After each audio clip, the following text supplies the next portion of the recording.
सुम्मस्सलातु वस्सलाम व तहिय्यतुल वल इकराम सय्यदना मौलाना मौला तक़लैन जद्दुल हसन वल हुसैन बिल क़ासिम मोहम्मद मुस्तफ़ा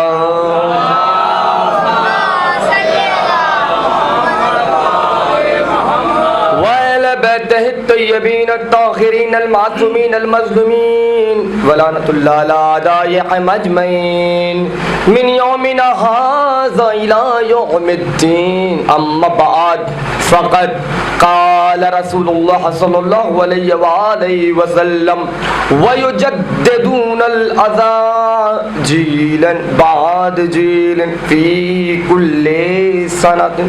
एक सलवात पढ़ ले सारे साहिबान।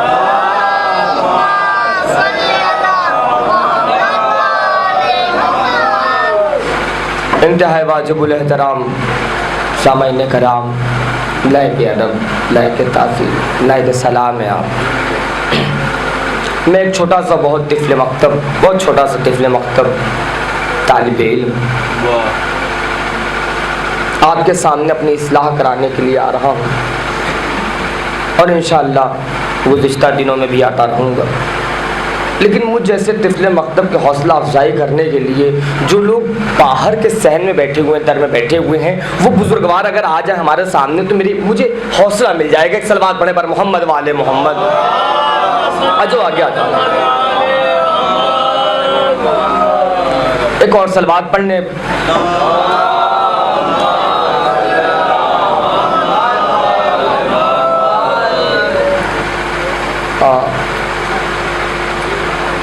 कल हमने जहाँ से मजलिस को मुलतवी किया था, बगैर किसी तमहीद के मैं वहीं से आगे जाना चाह रहा हूँ। लेकिन मैं थोड़ी सी मेहनत करूँगा, आप थोड़ी देर पबजी पे बात करना बंद कर दें, फिर मेरी तरफ मुखातिब हो जाए। एक सलवात पढ़ते हुए पर मोहम्मद वाले मोहम्मद।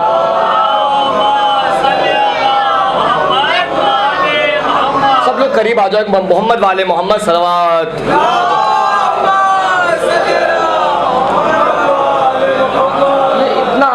ये इतना आसान नहीं है कि बारिश के मौसम में इतने ज़्यादा आज़ादार अल्हम्दुलिल्लाह मौला सबको सलामत रखे। ये इतना आसान काम नहीं है, ये काम बड़ा मुश्किल वाला है। लोग बड़े से बड़े काम मुलतवी कर देते हैं बारिश को देखकर, लेकिन ये शहज़ादी का करम है आप कि आपने बारिश की परवाह न करते हुए इस फर्श अज़ाब तक आए। तो पता ये चला कि आज़ादारों को न बारिश हरा सकती है, न धूप थका सकती है, न सर्दी रोक सकती है। उसकी वजह कि करबला में इमाम हुसैन अली मुकाम ने 72 यूं ही नहीं उठाए थे, बहुत चुन के उठाए थे। इस दुनिया में करोड़ों लोग हैं, इमाम हुसैन अली मुकाम ने चुन के अपने अज़ादारों को रखा है। आप चुने हुए अज़ादार हैं जो बारिश की परवाह न करते हुए इस अज़ा खाने में आने की सआदत पाई है। एक सलवात पढ़े पर मोहम्मद वाले मोहम्मद।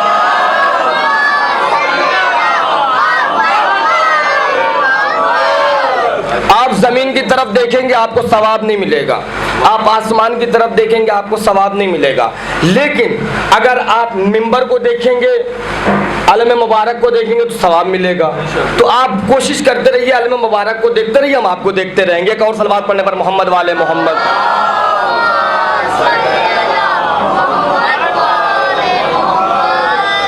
बगैर तमीज़ के परवरदिगार ये दुनिया मिटाने पे तुली है आज़ादारी।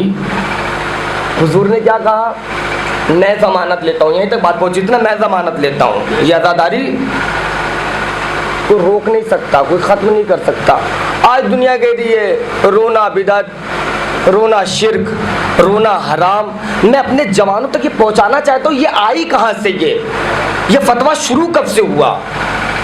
ये चलन में आया कहाँ से? हराम वर्ड कि रोना हराम है, रोना शिर्क है, ये आया कहाँ से? भाई मान लिया रोना हराम है, रोना शिर्क है, खुदा का शुक्र यहाँ हमसे सब तकरीबन बड़े हैं, कुछ हम उम्र बैठे हुए हैं, बाकी लोग सारे बड़े हैं, मेरी सलाह कर देंगे सबके सब। अगर रोना बिदात है तो फिर परवरदिगार को ये खल्क नहीं करना चाहिए था, और खल्क किया था। अगर खल्क किया है तो इंसाफ से बताओ, जो बच्चा इस दुनिया में आता है, जिस बच्चे को ये इल्म नहीं कि अपना कौन है, बेगाना कौन है, दोस्त कौन है, दुश्मन कौन है, नाना कौन है, नानी कौन है, मामा कौन है, मामी कौन है, बाप कौन है, माँ कौन है, दोस्त कौन है, दुश्मन कौन है, जिसको किसी बात का इल्म नहीं, वो बच्चा रो रहा है। ए भैया, फिर वो बच्चा जो रो रहा है, जिसे किसी चीज का इल्म नहीं, उसके रोने की जिम्मेदारी किस पे थोपोगे? अगर आप बच्चे पे, तो फिर दुनिया का हर बच्चा गुनहगार है, और इस गुनाह को करके तुम भी जवान हुए हो। नारा हैदरी। फिर तुम्हें ये कहने का हक नहीं है रोना बिदअत, क्योंकि ये काम तुम करके पले बड़े हो। और अगर मान लिया कि खुदा की जिम्मेदारी है बच्चे पर, खुदा मुख्तार है, तो फिर इसका मतलब ये मान लीजिए नौजुबिल्लाह अल्लाह बच्चे को रुलवाता है और गुनाह करवाता है। अगर बच्चा खुद से रो रहा है तो फिर हर बच्चा गुनहगार हुआ। तो इस गुनाह को करके तुम भी तो जवान हुए। पता चला दुनिया में आते ही साथ गुनाह से आपने शुरुआत किया है, जिंदगी का आगाज आपने शिर्क से किया है ना। लेकिन आइए, एक सवाल पैदा होता है। सरकार अमीरुल मोमिनीन अली इब्न अबी तालिब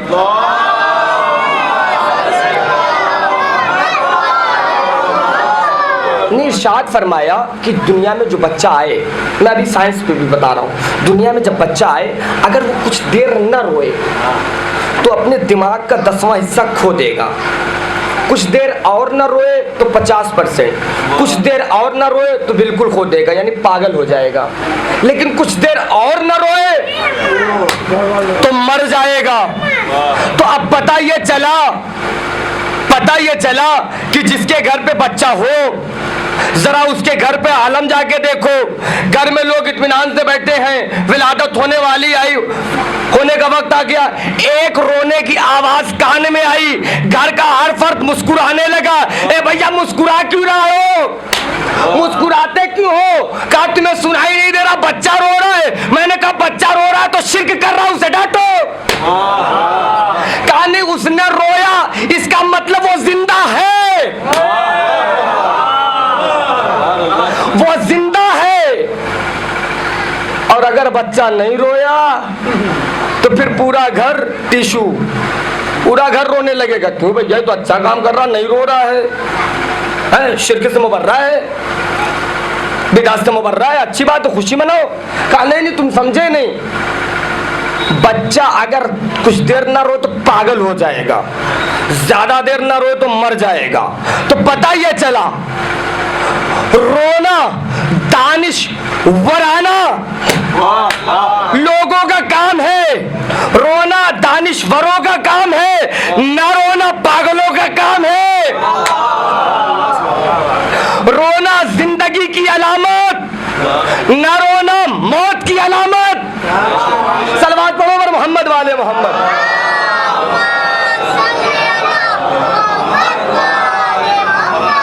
जिंदगी की अलामत रोना। अच्छा, एक चीज यहाँ पे तकरीबन खुदा ने सबको भाई दिया है, बहन दिया है, किसी को भतीजे हैं, किसी को भांजे, अल्लाह सबको सलामत रखे। एक जुमला आपने देखा होगा अक्सर अस्पताल में, मैंने भी इसको देखा है अपनी आंखों से, कि किसी के घर पे अगर कोई बच्चा मतलब अस्पताल में हो जाए भाई, बच्चा अगर नहीं रोता ना तो नर्स लोग क्या, उनका रिएक्शन क्या होता है? उनका रिएक्शन मालूम क्या होता है? पहला रिएक्शन होता ये है कि उसे उल्टा लिटाती हैं, पहले उल्टा लिटाती हैं, फिर उस पर मसाज करती हैं, थोड़ा तेज से रफ करती हैं, फिर भी नहीं रोया, फिर उसको सीधा करके उसकी दाहिनी जानिब पे पुश करती हैं, फिर भी नहीं रोया, फिर दोनों जानिब इस तरह हाथ रख के फिर पुश करती हैं, फिर भी नहीं रोया, दोनों पैर पकड़ के उल्टा लटका के मारती हैं। क्या हुआ? भैया नहीं रो रहा है तो खुशी मनाओ, उल्टा लटका के मार रहे हो। पता चला नहीं रोगे, उल्टे लटका के मारे जाओगे, इसलिए रो। एक सलवात पढ़े पर मोहम्मद वाले मोहम्मद।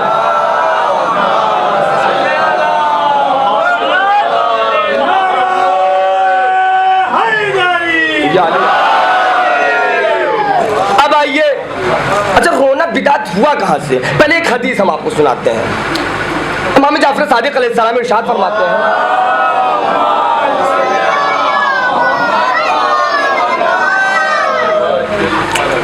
अनि सादिक अलैहिस्सलाम अन्नहु कअला मन ज़ुकरना खबरना इंदहु फफाज़ा मिन ऐनैहि वलो मिसला राज़िस ज़ुबाबतिन।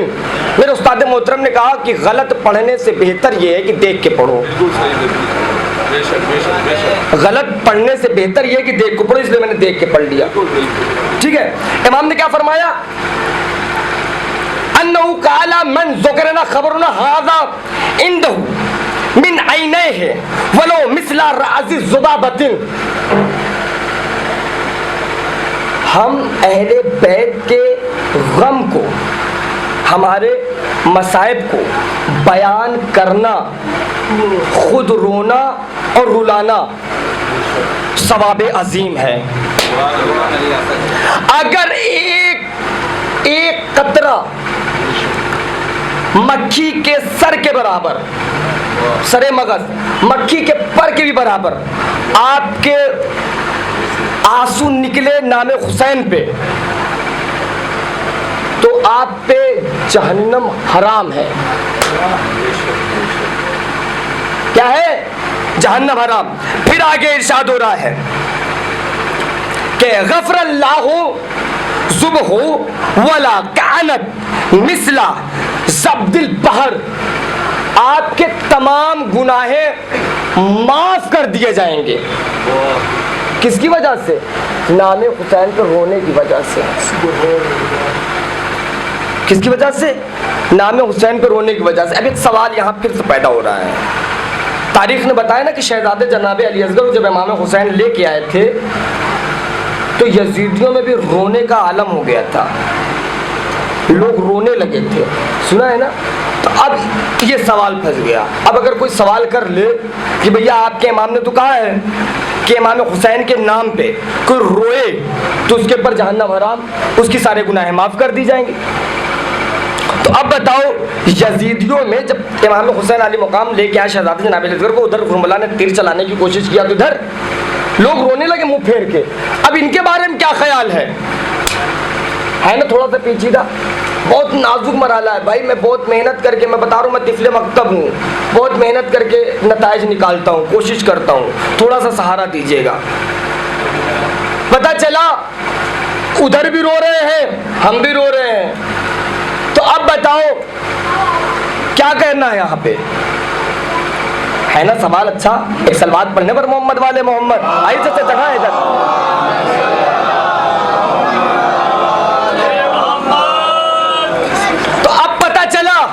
कार रोने में फर्क है, हमें ये पता ही नहीं चलता अगर हमारे इमाम हमें सहारा ना देते। पांचवें इमाम फरमाते हैं कि अगर मेरे जद के रोजे पे कोई रोता रोता मर जाए तो ये न समझना वो जन्नती है। ए मौला आप क्या करें? कहा याद रखना करबला विलायत के लिए हुई है, विलायत अली दिल में नहीं तो चाहे जितना रो। विलायत का होना बहुत जरूरी। उधर जो रो रहे थे उनके पास अली वलीउल्लाह नहीं, तुम जो रो रहे हो तुम्हारे पास अली वलीउल्लाह। नारा हैदरी और मोहम्मद वाले मोहम्मद सल्लल्लाहु।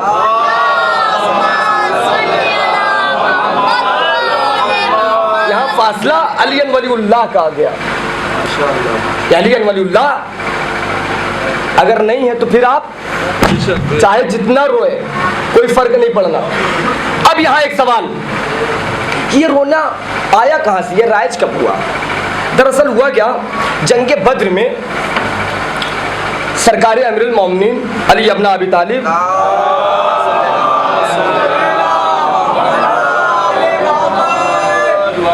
हमजा बिन अब्दुल मुत्तलिब और सरकार अमीरुल मोमिनीन के हाथों यजीद का नाना, यजीद के मामा और यजीद का चचा मारा गया जंग बद्र में। जब ये मारे गए ना तो इसके खानवादे के लोग रोने लगे। जाहिर सी बात है, रोएंगे तो रोने लगे। अब जब रोने की आवाज़ यजीद के दादा मुआविया के बाप अबू सुफियान के कानों से टकराई तो इसने एक फतवा जारी कर दिया, का याद रखना कि जंगे बद्र में मरने वाले पे कोई रोएगा नहीं, कोई रोएगा नहीं। अगर रोएगा तो उसकी खाल निकाल ली जाएगी। अब तो बड़ा मामला फंस गया। अब पता ये चला कि कोई घराने का कोई रो नहीं सकता, लोग सब्र करे या कहीं जाके अलहदगी में रोए, लेकिन रोते हुए अगर पकड़ा गया तो खाल निकाल लिया। अच्छा, जंग बद्र में एक ज़ईफ़ा जिसका जवान मारा गया वो तेज तेज लगी रोने। अब अबू सुफियान के जो काइंदे थे दौड़े हुए आए दरवाजे पे, किसके? हुजूर के। हाथ जोड़ लिया, आका आपने तो फरमान जारी किया था कि कोई रोएगा तो खाल उतार ली जाएगी, निकाल ली जाएगी। कहा तो फिर रोया कौन? कहा वो एक बुढ़िया है, रो रही है। कहा बुढ़िया रो रही है, फौरन जाओ उसको लेके आओ। अब ये सब पूरे काफिले के साथ 10, 12, 15 लोग दौड़ते हुए उस ज़ईफ़ा के घर पे पहुंचे। दब्बुल बाप किया, बुढ़िया रोते हुए दरवाज़ा खोली, देखी होश तोड़ गए। जालिम जाबिर लोग आपके सामने, निगाहों के सामने आ जाए तो होश नहीं उड़ जाएगा, लेकिन क्या माइंडेड औरत थी वो, बड़ी दिमाग रखती थी भाई। दरवाज़ा खोला, देखा नंगी तलवारें। क्या हुआ, क्यों आए हो? कहा तुमने आका का फरमान नहीं सुना? कहा कैसा फरमान? कहा आका ने कहा है कि अगर जंगे बद्र में मरने वाले पे कोई रोएगा तो उसकी खाल निकाल ली जाएगी। तो कहा ये सब मुझे क्यों बता रहे हो? ये सब मुझे क्यों बता रहे हो? कहा तू रो नहीं रही है? कहा बिल्कुल नहीं। कहा तू अपने जवान पे रो रही है? कहा नहीं भैया, मैं अपने जवान पे नहीं रो रही, मेरी एक बकरी थी, वो बकरी मर गई है। मेरी एक बकरी है, वो बकरी मर गई है, उस बकरी के मरने पे रो रही हूँ, मैं जवान के मरने पे थोड़ी रो रही हूँ। अच्छा कोई बात नहीं, कोई बात नहीं, ठीक है ठीक है, बकरी पे रो, बकरी पे रो। भागते हुए सब आका के दरबार में, आका क्या हुआ? वो अपने जवान बेटे पे नहीं रो रही है। कहा फिर? कहा वो उसकी बकरी मर गई है, बकरी पे रो रही है। अजीब इस्लाम है भाई, बकरी मर जाए तो रोने की इजाजत, जवान बेटे पे रो तो शिर्क हराम। यह है अबू सुफियान का इस्लाम, जहां बकरी पे रोया जा सकता है, बेटे पे नहीं। अब आइए रसूल का इस्लाम दिखाते हैं आपको। जंगे ओहद में रसूल माद के चचा जनाब हमजा की जब शहादत हो गई, जनाब हमजा की बाद रसूल माद सरो सीना पीट के घर से बाहर निकले और एक मुश्त खाक उठाई और सर पे मारी और कहते थे, ए अहले मदीना, आज मेरे चचा हमसे रुखसत हो गए, मेरा चचा शहीद हो गया। लोगों ने जैसे ही सुना, जो चाहने वाले थे, अहले मदीना जो चाहने वाले थे, वो सारे लोग आए और एक एक करके रसूल माप को पुरसा देने लगे और हर शख्स पे रसूल माप उतना ही रोते थे जितना कि लाश पे रोया जाता है, यानी लगातार रो रहे थे। तो अब पता यह चला कि जिसके पास अबू सुफियान वाला इस्लाम पहुंचा वो रोने को बिदअत कहेगा। जिसके पास रसूल वाला गया है वो पुरसा देगा भी, पुरसा लेगा भी। सलवात पढ़ो बर मोहम्मद वाले मोहम्मद।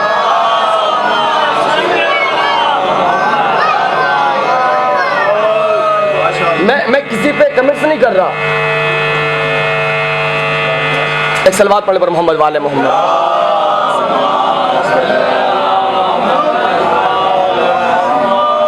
अगर कोई मेरा अहले सुन्नत भाई सुन रहा है तो वो मेरी पलकों पे, मेरे अहले शिया भाई मेरी आंखों में। लेकिन एक हकीकत ये है, एक सच्चाई ये है, आप जाके देखें अहले सुन्नत की जामा मस्जिद जो अब्दुल्लापुर में हमारे यहाँ है, और हम भी उसमें अल्हम्दुलिल्लाह 2-3 मरतबा गए भी। और हमने देखा वो सामने चाचा एकदम तख्ती लगी हुई है, एकदम फ्रंट पे, आप जैसे इंटर करेंगे फ्रंट पे तख्ती लगी हुई है, और उस तख्ती पे लिखा हुआ है कि ना रोना, ना रोना दिल की सख्ती की अलामत है, और दिल की सख्ती गुनाह कबीरा है। गुनाह कबीरा है, मतलब अगर रोना ना आए तो इसका मतलब यह है कि आप गुनाह कबीरा में मुलव्विस हो गए। एक सलवात पढ़े मोहम्मद वाले मोहम्मद।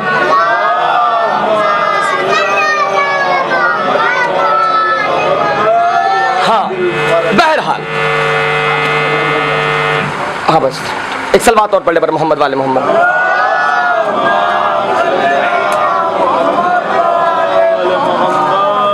अब पता चला कि रोना जो बिदअत कहे वो यजीदी, जो रोने के साथ रहे वो हुसैनी। अब यहाँ शिया सुन्नी की कैद नहीं है, अब यहाँ सिर्फ यजीदी हुसैनी की कैद है।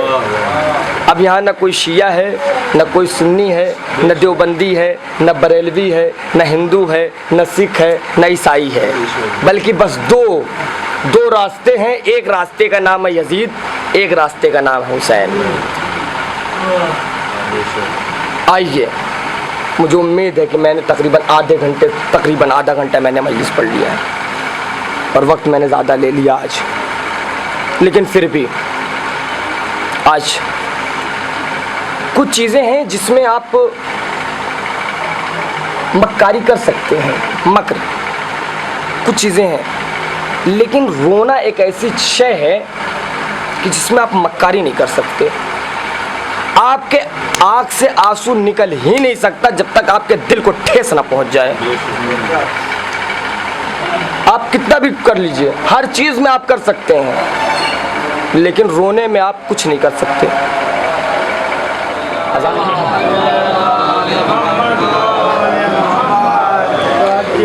तो बहरहाल हर काम में आप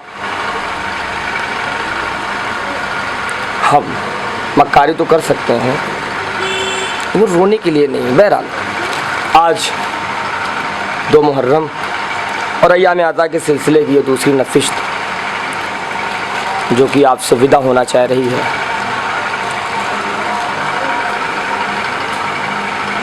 इंसाफ से बताइए, इसमें बहुत से लोग परदेश रहते हैं, क्या कोई ऐसा है जो ये कहे कि मुझे परदेश में बहुत अच्छा लगता है, अपने वतन में नहीं? तो हर कोई कहेगा कि काश कि परदेश ना जाना होता, लेकिन मजबूरी है, बच्चों के फ्यूचर के लिए, घर के लिए, इनकी खुशी के लिए, उनकी खुशी के लिए, अपनी ज़रूरतों की पूरी करने के लिए मुझे मजबूरी है कि मैं वतन से दूर जा रहा हूँ, वरना किसी को शौक़ नहीं लगा है। हमने तो सुन लिया ना कि इमाम हुसैन अली मकाम ने 28 रजब को मदीना छोड़ा है, इतना आसान नहीं था। कभी आप तस्वुर कीजिए कि वो जाकिर रुला नहीं सकता आपको, आप खुद से रोएंगे तो रो लेंगे, मैं रुला नहीं सकता। आपको रोने के लिए बस इतना ही काफ़ी तक 2 मुहर्रम है, आप रो लीजिए तस्वुर करके। अब सुनिए जुमला, कोई अगर ये कह दे कि आप अपने घर से जाइए फिर पलट के कभी आइएगा नहीं, इंसाफ से बताइए, आप तब तक मुड़ मुड़ के देखते रहेंगे जब तक आपके वतन की सरहद न ख़त्म हो जाए। है ना ऐसा? एहसास कीजिए, एहसास कीजिए, मेरे पास मसाइब नहीं है, एक एहसास है। अब जुमला सुनिए, इमाम हुसैन अली मकाम पे अल्लाह जाने कितने जुल्म पड़े। ऊपर से तो जख्म नहीं था, लेकिन अंदर दिल में इतने जख्म लग गए थे कि इमाम हुसैन अली मकाम जब नाना के मज़ार पे आए हैं, कहते नाना, हे नाना, हर किसी को अपना वतन प्यारा होता है नाना। हे नाना, मैं ये जख्म किसको दिखाऊं? नाना, ऊपर से तो मेरे कोई जख्म नहीं, नाना अंदर कितने जख्म है, मैं कैसे बताऊं नाना? ए नाना, बस दिल चाहता ये है कि ये कब्र शगाफ हो और मैं उसमें समा जाऊं। अल्लाह अकबर। ये छोटा सा जुमला नहीं था, एहसास करो, बहुत बड़ा जुमला है, क़यामत का जुमला है ये। इमाम हुसैन अली मुकाम बैठ गए, बयान करने लगे, नाना, ए नाना, ज़माने ने मजबूर कर दिया नाना। ए नाना, हर किसी को अपना वतन प्यारा होता है नाना, मैं जा रहा हूँ वतन छोड़ के, खुदा हाफिज नाना। ये कह के इमाम हुसैन अली मुकाम नाना की मज़ार से विदा हुए, भाई की मज़ार पे गए, भाई की मज़ार पे गए। एहसास कीजिएगा, रो लीजिएगा, नहीं रोना आएगा तो मुझे माफ़ कीजिएगा, शायद मैं बयान नहीं कर पाया मसाइब, जिसकी वजह से आपकी आंखें नम न हुई, आवाज़ें बुलंद न हुई।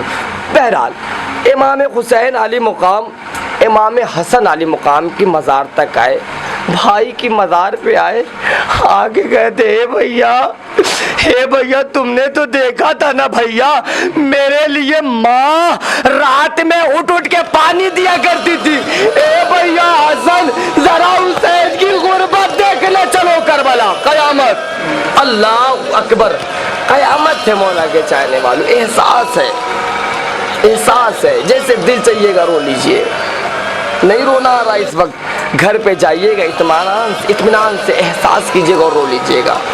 इमाम हसन अली मुकाम की कब्र से विदा होना चाह रहे थे, एक जुमला कहते हैं, हे भैया हसन, हे भैया हसन, मुझे माफ करना, अब मैं आपकी कब्र पे शमा जलाने ना आऊंगा।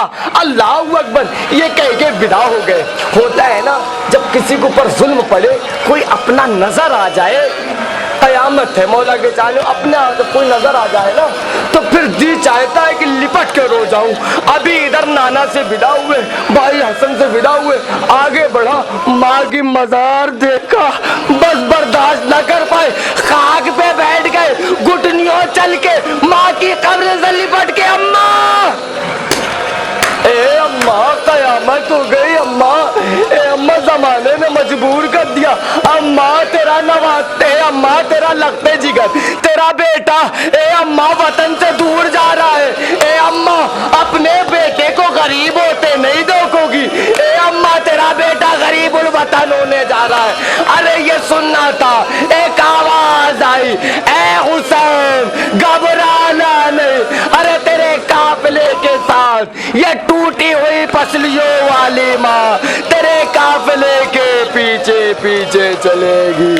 ए हुसैन, मैं तुझे नहीं छोड़ूंगी, ए मेरे लाल, मैं तेरे काफिले के साथ।